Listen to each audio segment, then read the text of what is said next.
inflación.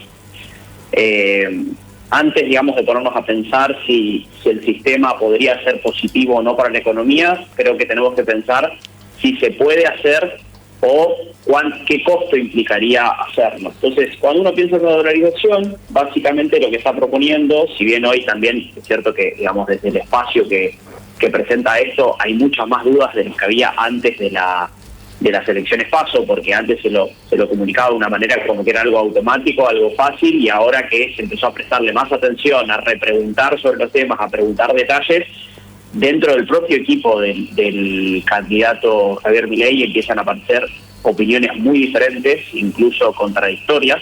Entonces tampoco sabemos hoy qué es lo que piensa el espacio.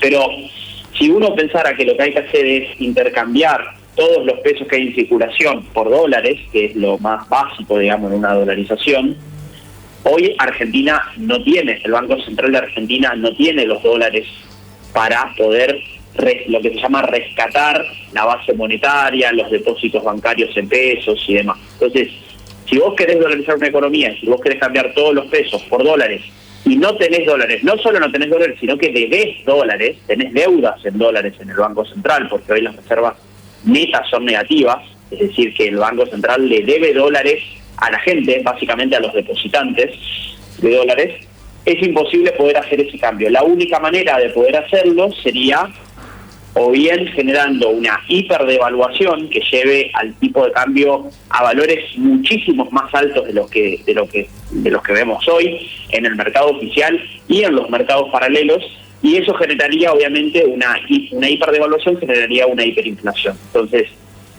si para implementar la dolarización hay que pasar antes por una hiperinflación, nos parece que las hiperinflaciones hay que tratar de evitarlas, no de generarlas para ir a un nuevo sistema.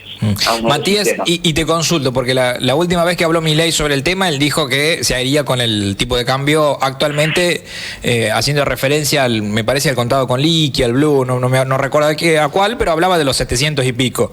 Y cuando le preguntaban de dónde van a salir los dólares, esto que vos planteás, ellos hablan de una inversión de afuera, ¿no? De unos 50.000 millones. Bueno, ahí diría dos cosas. En primer lugar, que me genera muchísima duda de que tenga capacidad de encontrar ese financiamiento en una cantidad tan abundante como 50.000 millones de dólares. Hoy Argentina está con un riesgo país que lo deja completamente afuera de cualquier mercado de deuda en la Argentina. Ya tiene un crédito con el prestamista de última instancia internacional, que es el Fondo Monetario. O sea que si no te presta el mercado, no te presta el fondo, digamos, ¿de dónde va a salir ese dinero? Me parece que es poco serio decir que se puede conseguir ese dinero y no mostrarlo. Y en segundo lugar, también sería bastante extraño, desde una posición que siempre se ha criticado el endeudamiento, decir que ahora la solución para salir de los problemas de Argentina es endeudarse por 50.000 millones de dólares más.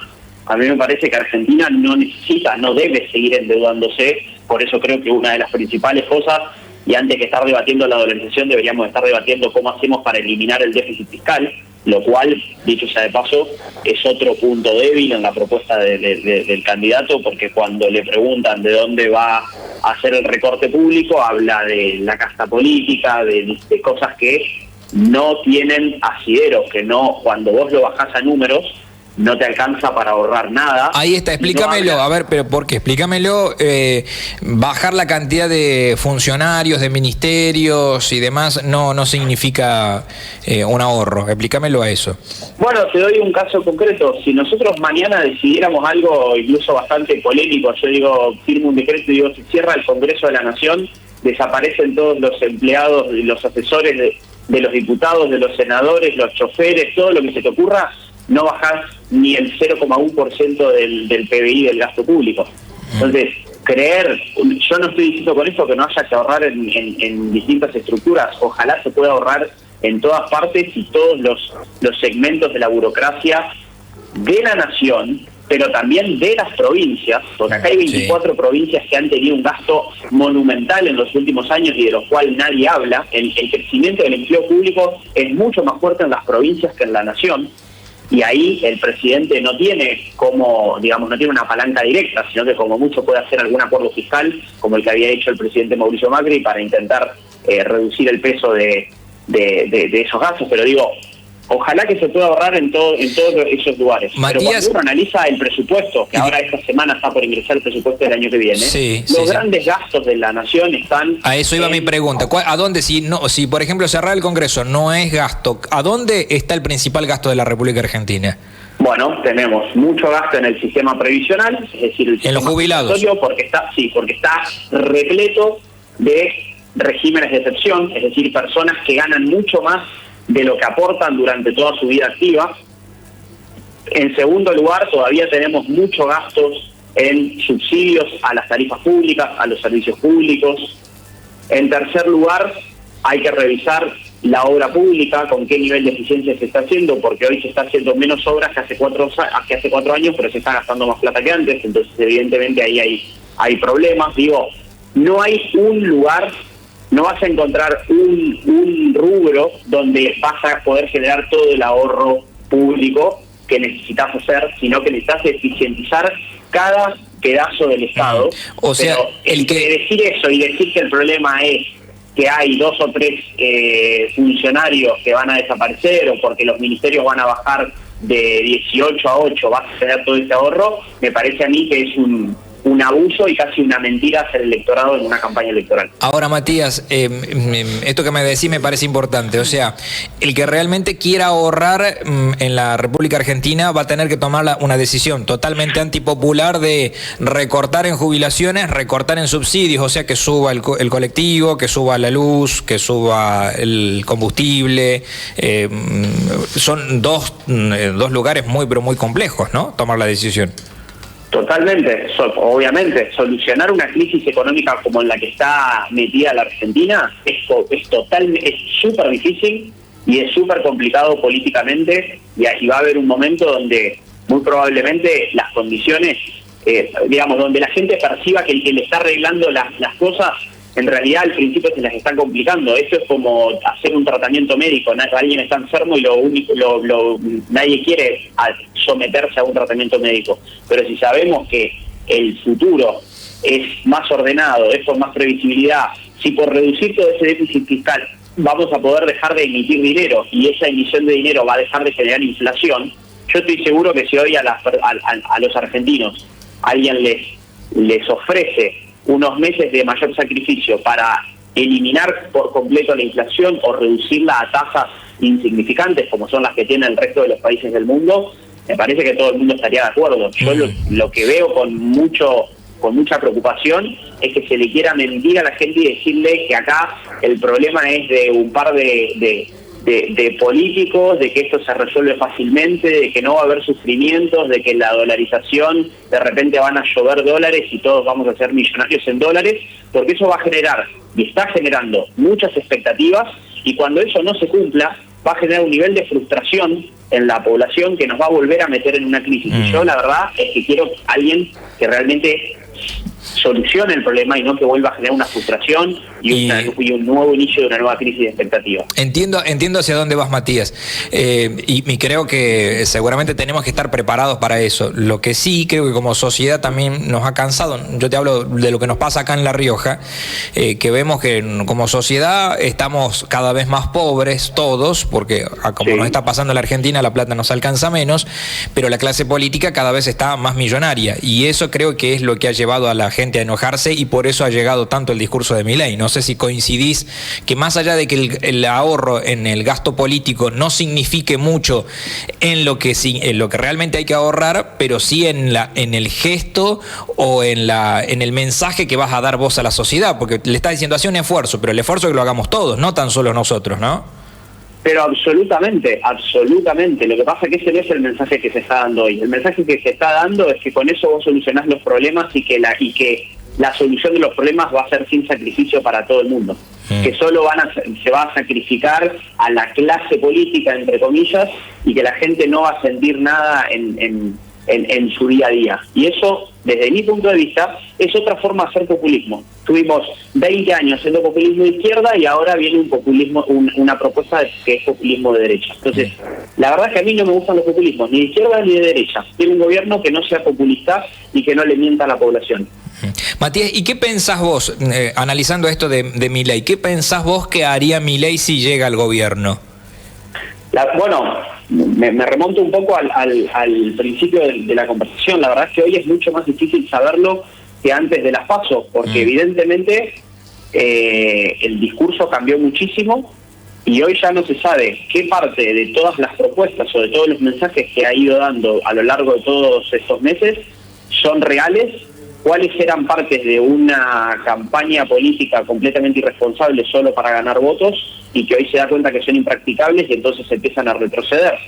Porque, de nuevo, en sus propios equipos de asesores hay personas que te dicen que se puede dolarizar el día 1, personas que te dicen que no se puede dolarizar el día 1, personas que dicen que antes de dolarizar hay que hacer un plan Bonex, que básicamente significa extraer los depósitos de la gente de los bancos, personas que te dicen que hay que pasar por una licuación de todos los activos monetarios o pasivos monetarios del Banco Central, por lo tanto, por una hiperinflación. Entonces, la verdad es que hay un desconcierto tan grande que es en parte también lo que genera las dudas que hoy tiene el mercado, lo cual es bastante paradójico, porque, digamos, la opinión generalizada es que Milei es el candidato del mercado, de la ortodoxia, del orden económico, pero el mercado no lo percibe de la misma manera. Entonces, me parece que las dudas que está generando sobre el valor de las acciones de las empresas argentinas, sobre los bonos argentinos, demuestran que no hay ninguna garantía ni ninguna seguridad de cuál va a ser la dirección que va a tomar el país, digamos, en un futuro gobierno. El otro día lo escuchaba hablar sobre el régimen de Tierra del Fuego. Quizás esto no todas las personas lo conocen, pero recién hablábamos de los privilegios y de los funcionarios o la clase política. Acá la verdad es que hay privilegios por todos lados. Hay empresarios también que se benefician muchísimo de privilegios y uno de esos es el régimen de exenciones tributarias de Tierra del Fuego. En Tierra del Fuego, para ensamblar artículos electrónicos y electrodomésticos que nos venden muchísimo más caro a todos los argentinos, a los de Buenos Aires, a los de Entre Ríos, a los de La Rioja, a los de Catamarca, a los que se les ocurra, se le genera un nivel de exenciones impositivas que se pagan en todo el resto de las provincias menos en Tierra del Fuego. ¿Eso qué vamos a hacer con eso? ¿Es justo que haya una provincia que pague mucho menos impuestos que otra para producir algunos bienes y que obligue a todos el resto de los argentinos consumidores de esos bienes a comprarle a esa provincia y que no nos dejen, por ejemplo, traer productos importados, que en muchos casos son más modernos, de mejor calidad y más baratos? Bueno, cuando le preguntaron esto el otro día al candidato, dijo que no veía con malos ojos, que no había que desarmar el régimen de Tierra del Fuego. Bueno, básicamente está diciendo que no hay que desarmar un beneficio o un privilegio que está beneficiando a dos grandes empresarios de Tierra del Fuego. Entonces la verdad es que no entiendo nada. La última, Matías, aquellos que hablan de la dolarización te ponen como ejemplo Ecuador, y que allá sí ha funcionado. ¿Qué respondes al respecto vos? En Ecuador se solucionó el problema de la inflación y se generaron otros problemas. Por ejemplo, es interesante el punto, porque uno de los puntos que hacen los que comparan con Ecuador es que eliminar la posibilidad de emitir pesos o de emitir dinero por parte del Banco Central garantiza automáticamente la responsabilidad fiscal. Es decir, como vos no podés emitir para financiar el déficit, entonces los políticos dejan de hacer déficit fiscal y equilibran las cuentas públicas. Bueno, Ecuador es un claro ejemplo de que eso no pasó. No pudieron emitir, pero sí generaron crisis de endeudamiento permanentes. Ecuador tuvo 2 defaults en los últimos años y está en un estancamiento económico absoluto del cual no puede salir. Entonces, creo que a eso apuntaba un poco al principio. No confundamos la dolarización como una herramienta que nos va a solucionar los problemas, sino como una herramienta que nos va a cambiar un problema por otro. Y quizás nos solucione el problema de la inflación, como por ejemplo la convertibilidad solucionó el problema de la inflación, pero que no nos genere un problema adicional que hoy no tenemos, que es por ejemplo el del altísimo desempleo. Porque si vamos a cambiar alta inflación por alto desempleo, dentro de 10 años vamos a estar todos descontentos porque va a haber estabilidad de precios, pero va a haber un 20% de la población que no va a tener trabajo. Entonces hay que pensar muy bien de no meterse en mecanismos monetarios tan rígidos que hagan que un shock externo, como por ejemplo con la convertibilidad fue la devaluación del real en Brasil en 1998, que nos llevó a tasas de desempleo altísimas y que hizo que también eso para la población en su momento sea insoportable, así como hoy es insoportable la inflación. Se me hizo extensa, pero es muy interesante la charla y hay muchos mensajes que me están preguntando sobre esto. Hay uno acá en el vivo de YouTube que me dice, bueno, y entonces, para vos, ¿cuál es la salida? ¿Me podés resumir, Matías, para vos cuál sería la mejor salida para Argentina?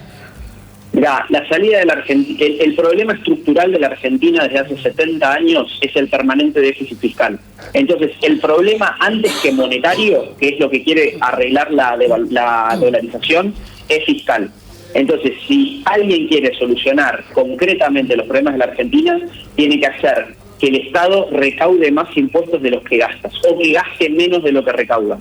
Solo acumulando años y años de superávit fiscal vamos a poder empezar a bajar el gasto público, después bajar los impuestos.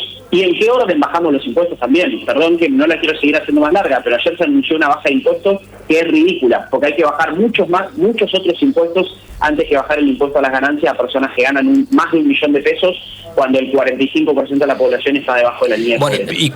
¿Y cómo haces, Matías, para que se pague más impuestos de lo que se gasta? ¿Cómo haces para que una Argentina No, no de pagar más impuestos, sino que ingrese más dinero por impuestos de lo que se gasta? ¿Cómo haces si hoy la Argentina está estancada?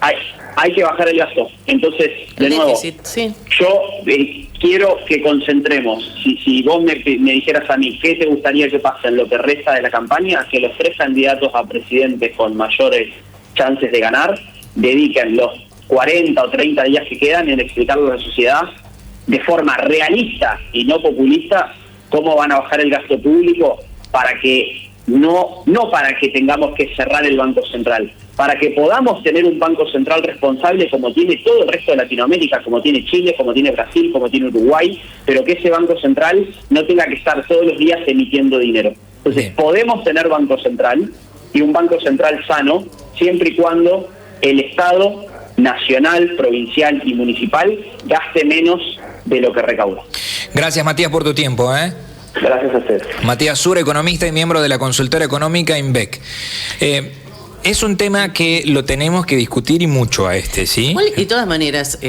¿Cómo hacerlo? A ver, Eliana, quiero saber su opinión. Yo lo que dijo Milei y lo que dijo acá Martín cuando vino, Martín Menem, nunca fue que al otro día iban a dolarizar. Nunca fue así.